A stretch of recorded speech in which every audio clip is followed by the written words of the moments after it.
theyeshiva.net. The year was 1995.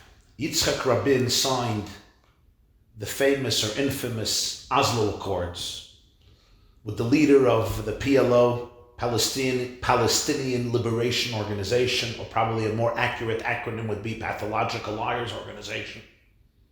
And he gave over to the PLO, to Yasser Arafat, he gave him autonomy over much of Yehuda and Shomron, Judea and Samaria, known as the West Bank. He allowed him to create a Palestinian police force, which ultimately developed into an infrastructure of terror. They daily launched terrorists and suicide bombers, and it created horrific scenes of bloodshed and violence in Israel and beyond. And as part of these agreements of the Oslo Accord was also the area of Beis Lechem.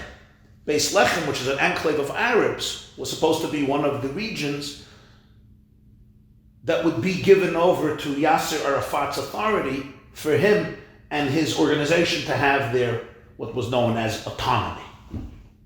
Of course, that included that unique site in Jewish history known as Kever Rochel, the burial place of Rochel. It was Rabbi Yisrael Meir Lau Shlita, at that time, the chief rabbi of Israel, a Buchenwald survivor, perhaps the youngest or one of the youngest Jewish children to survive the Holocaust. And Rabbi Lau was saved, came to Israel, ultimately became the chief rabbi of Netanya and then Tel Aviv, the chief rabbi of Israel. And he was a friend of Yitzchak Rabin, who was a very secular Jew, a dedicated Jew, but a very secular Jew. And Rabbi Lau met the Prime Minister of Israel, Rabin. I hear this from Rabbi Lau. And he told Yitzchak Rabin, he says, Me'ima lo nifradim. You don't separate from your mother. You don't throw your mother under the bus. Rochel, Rachel, is the Jewish mother. You don't just say goodbye to a mother and give the Kever Rochel to the foes of Israel. I read then that there was an old Chaver HaKnesset. I knew him, Rabbi Menachem Porush. Rabbi Menachem Porush is a Chronel of Rochel. He was a representative of the Agudas Yisrael and of Yadus HaTorah for decades. And the story is that he broke down crying in the office of the Prime Minister of Israel. He fell on the shoulders of Rabin, telling him, you can't do this to the Jewish people. You can't do this to Jewish history. And Rabin and his foreign minister, Shimon Peres, they caved in. And they made a new agreement. Unfortunately, Beis Lechem was given over to the Palestinian Arabs. It became an enclave of terror. But the area of Kever Rochel remained under the complete authority of Israel. The problem was that to get there would be jeopardizing your life because of the bullets that were being shot, and that's why, unfortunately, Israel then created, Kever Rochel became like a military fortress, but it remained in the hands of the Israelis, and Jews were allowed continuously to continue to go pray and learn and spend time at the burial site of Rochel. From a mother you don't detach. What is the appeal of Kever Rochel? Why did that burial place maintain such a sacred and lovable sentiment in the hearts of all the Jewish people? And it's been this way for hundreds of years, for thousands of years. It all begins in Parshas Vayechi at the end of Bereshis. Yaakov Avinu is about to pass away. He's 147 years old. He bids farewell to his son Yosef. He falls ill, and he asks his son, the Prime Minister of Egypt, he asks him for a favor. He wants him to take an oath that he will not be buried in Egypt after he passes away. He wants Yosef to transport his body to Cheshvan, to the Maras HaMachpelah, to bury him in the cave where Avram and Sarah were buried, where his parents Yitzchak and Rivka were buried, and where Leah was buried. He asks Yosef to do him this favor after his death, to bury him in Eretz Yisrael in Cheshvan and Maris Machpelah. Then he blesses Yosef, he blesses his children, Yosef's children, and he blesses all of his children. But in the middle there is an interruption. In his conversation with Yosef, he suddenly goes back to a story that happened 50 years earlier. He tells Yosef, his son, in Egypt, V'ani bevoyi mi padon meisa alai Rochel. When I was coming back from Padan Aram, where I was 20 years love on meisa alai Rochel, Rochel died on me. And Yaakov describes how he buried her in Beis Lechem. The commentators wonder, why does this verse come in? This happened 50 years ago. Yaakov is discussing his pending death. He's asking his son Yosef, the prime minister, to bury him in Cheshvan. He's going to bless Yosef and his grandchildren and his children. Why suddenly does he start talking about Rochel, her death, and her burial in Beis Lechem?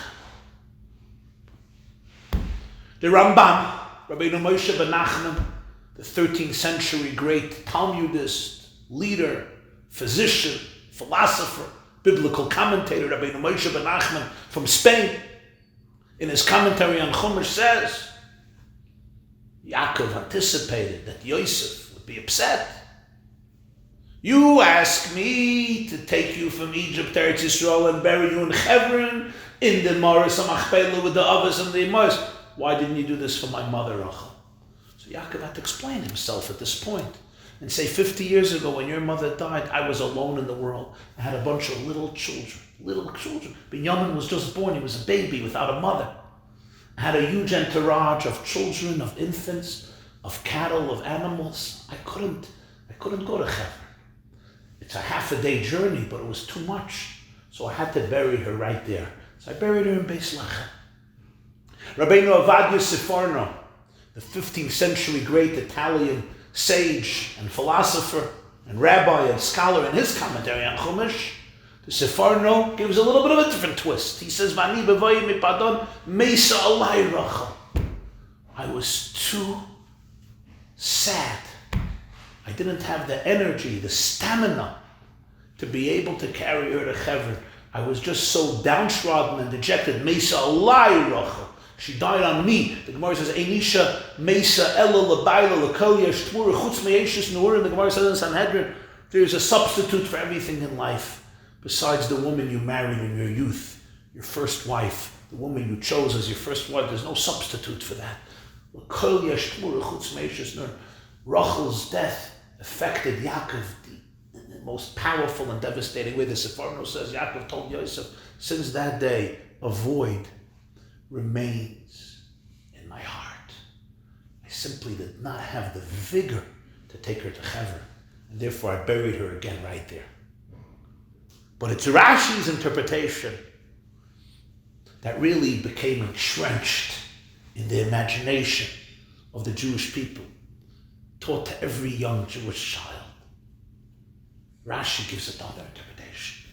Rashi says that Yaakov told Yosef, you might ask why I did not bring Rochel to be buried in Maris Machpelah. And Rashi says, Yaakov told him, I know that you have resentment in your heart against me. So I want you to know that what I did was not motivated by selfish reasons. Al pi hadibur. It's what Hashem wanted. And Rashi goes on to explain that when the Jews would be exiled from Jerusalem after the destruction of the Beis HaMikdash, hundreds of years from now, they will be expelled from their capital city. They're going to go out into exile. They're going to pass Kever Rochel in Beis Lechem, the outskirts of Jerusalem. They're going to pray there. And Rochel will then come out of her grave and she will weep for her children, pray for her children, plead for her children. This is what the pasuk says in Yirmiyah, at the end of Yirmiyah. Kol b'rama nishma nei b'chis amrurim Rochel mevakal boneh meyana lehinoche ki einenu. And these tears are significant because to these tears God responds and He says, Mini koilech mi bechi ve'nayich medina Rochel, stop crying. Yesh socher lepulasech, yesh tikva lacharisech.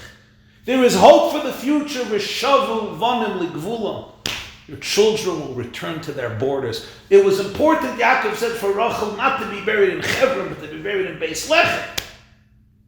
So that when the Jews leave into exile, they should be able to stop at her place. She should be able to experience the Gullus firsthand, which she wouldn't if she was in Kever. And she would cry for the Jewish people, and this would ultimately result in an ultimate Gula and an ultimate redemption. Rashi gives a completely different interpretation. Why didn't Rashi, the Pashtan, the one who explains things literally, why did Rashi choose this Midrashic interpretation rather than the Ramban and the Sephardi's interpretation, which seem much more straightforward? Rashi was perturbed by the fact that Yaakov had this conversation with Yosef now, 50 years after the event. Why did they not have this conversation all the years? Why did they never speak about this? Why did Yaakov never explain to Yosef why he buried his mother in Beis Lechem? Rashi says, Yaakov said, I know you have resentment. So why didn't you bring this up 50 years ago? Yosef was with Yaakov till he was 17. Then he was with him for 17 years in Egypt. They had 27 years to talk about the incidents around Rochel's burial. It's not good to keep resentment in your heart. You're upset at your father. Why don't you bring it up? You know your son is upset at you. Talk to him about it. Why now suddenly when he needs a favor, he says, by the way, let me deal with that resentment. Why not speak about it 50 years? Today we live in a time, everybody will tell you, right? You have resentment, talk about it. The Rambam says in Hilchos Deis Perek Vav, Lo sisna sachicha bilvavech.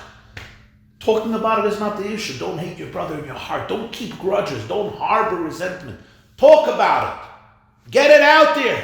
Yaakov Avinu, why maintain this? And his relationship with Yosef was legendary. And there was time in Egypt, there was time even before he was sold to speak about this. When Yosef was a 16-year-old boy, a 17-year-old boy, Yaakov should have explained it to him. What happened now? The answer is, I heard this myself. I heard this when I was a yeshiva bacher. I heard this explanation from the Lubavitcher Rebbe, Shabbos Parshas Vayechi, Tavshin Mem Zayin, 1987, 86 or 87. It's very emotional. Yosef trusted his father. Yosef knew that if he loved Rochel, Yaakov certainly loved Rochel. Vayev Yaakov is Rochel, and Yaakov would have done anything to bury her in Kever. And if he did not bury her in Kever, he had a good reason. Yosef trusted Yaakov. He did not think that Yaakov was careless and clueless and selfish, chas v'shalom. He did not suspect Yaakov. He knew that Yaakov must have a good reason. And there was no need to bring up a very painful moment. But now, when Yaakov was asking Yosef to bury Yaakov in Chevron, Yaakov says, Yedei ani sheyesh b'libcha alai. He doesn't say Yedei ani sheyesh b'machshavtecha alai. I don't think that you have something in your mind against me. You know that I would have done anything for her. I probably did what I had to do and it was the right thing. But emotionally, it's bringing up a trauma. Emotionally, this event is triggering something very painful. Because justifications I may have, but in reality, I am going to be buried in Maris Machpelah and your mother not. Are you upset at me that I did the wrong thing? No, I know you're not. You really believe that I did whatever I can. But belibcha, emotionally, there's pain. It's disheartening. You're not content. You're hurt. There's ill feeling, not ill feeling in a sense of resentment, of a grudge. That he would have spoken about 40 years ago. Is just bringing up the pain of the reality. It's not about judging me. It's the reality. Belibcha. That's why Rashi uses the word belibcha. I remember the Rebbe said that. The heart. It's not a mind issue. It's not that I'm upset at you. I'm making calculations. You did the wrong thing. You don't care about Rochel. No. You're right. But I'm in pain. The contrast is triggering the pain. My father Yaakov is going to get his place in Mars Machpelah. But my Mamme Rochel never did. She's not with Avram. She's not with Sarah. She's not with Yitzchak. She's not with Rivka. She's not with Yaakov. And she's not with Adam and Chava. It's painful. And this is what Yaakov addressed. This is what Yaakov addressed to Yosef. And that's why Rashi says he told him something unique. If he would have just told him what the Ramban says or what the Sefarno says, it's a rational justification. But the pain is still there. I understand you're not guilty, but it doesn't feel fair. It hurts. Why was my mother deprived from the opportunity? So that's where Yaakov told him something special. What did Yaakov say? If your mother was given a choice, you knew your mother, Rochel. You were 9 years old when she died. If your mother was given a choice, option number one, you could remain in the burial place of Adam and Chava, Avram and Sarah, Yitzchak and Rivka, your husband Yaakov and Leah. The Avos HaUmah, the matriarchs and the patriarchs who built the Jewish nation, Ha'avos Heinin Amerkava, the founding fathers and mothers of the Jewish people, whose divinity, whose holiness, whose righteousness is beyond human estimation. That was option one. Option two, you would be buried alone, far away from them, far away. Beis Lechem, a half a day journey, alone, in your grave. But as your children will be sent into exile, and they'll pass your grave, they'll find comfort. They'll find solace, crying on their mother's shoulders, weeping in their mother's bosom, feeling the embrace, the tears, the hug of the Yiddishe Mamme of Rochel. Which would she choose, Yosef? My Tayra Yosef, which one would your mother choose? Would she choose to be with the Avos and the Imayos for thousands of years? Would she choose to be with her children? Of course, Yosef knew the answer. He knew his mother. What made Rochel the Akeres Habayis, the quintessential Jewish mother, the matriarch of Klal Yisrael, she's called Ikorei Shalbayis, Rashi says, the foundation of Yaakov's house, is that she gave up the schus, the privilege, for thousands of years to be in the very sacred environment of Avram, Sarah, Yitzchak, Rivka, Leah, Adam and Chava, created by Hashem himself. And it's not a grave of dead people. The Gemara says in Baba Basra, Yaakov, the Gemara says in Tainus, Yaakov Avinu Loi Meis. The Gemara says in Baba Basra, Avram and Sarah as well. You're talking about the gufos, the bodies of sacred people. There's so much kedusha there. In a way, the soul is still connected. However, we understand that it's not for this shir. But it's not just you're going to some grave, some cave. This is a cave filled with godly energy. For thousands of years, not for 2 weeks. So 2 weeks be in a holy space. But Rochel happily, enthusiastically, would give that up to be there for her children. And which children? Children who sinned. Children who betrayed the words of the Nevi'im. Children who betrayed the Ratzon Hashem, and therefore they were deserving of Churban Beis HaMikdash. They went into Galus B'Pnei Chata'enu because they rebelled, because they broke the covenant that they made with the Rebbeinu Shalom. That's why they were expelled. But for a mother, that doesn't make a difference. You tell a mother, oh, this kid is a rotten potato. Forget about him. Let him go deal. Let him go find his own life.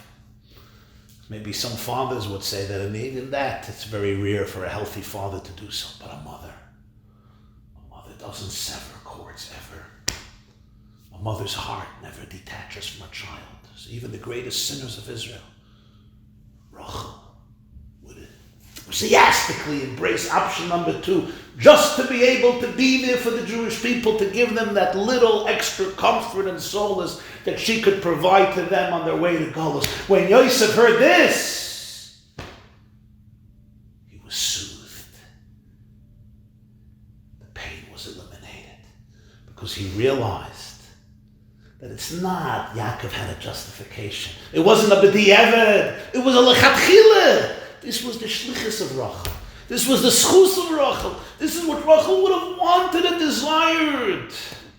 This would have been her greatest privilege. It would have been much more painful for her to be in an environment of holiness and allow her children to be alone, bereft, in solitariness, in pain and agony, and she cannot be there with them. Maybe that's the difference between Hagar and Rochel.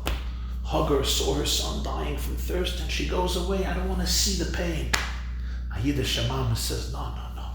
I'm going to be there with my child. Rochel mavaka al banah. And it's this dedication and this sacrifice of Rochel that elicits the response of the Rebbeinu Shalom. Mini koilech libechi veinayich medina. Stop crying.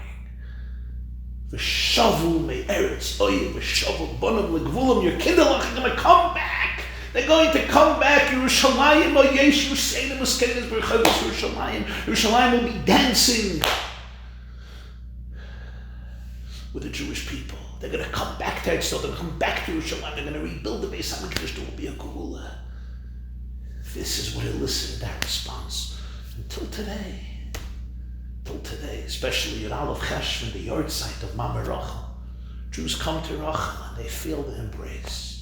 They feel the hug of the quintessential Yiddishe Mamme, especially with the Mosdos Kever Rochel, the institutions that were built near Kever Rochel, that ensures that the learning never stops, the davening never stops. Everybody has what they need over there. With mikveh, with Torah, avodah, kabbalas chesed, gashmis and ruchnias, exactly the way Rochel would want it. Jews still come back. By now, it's time for Hashem to dry Rachel's tears, and indeed to see the ultimate v'shavu bonam legvulam b'mheira b'yameinu. Amen.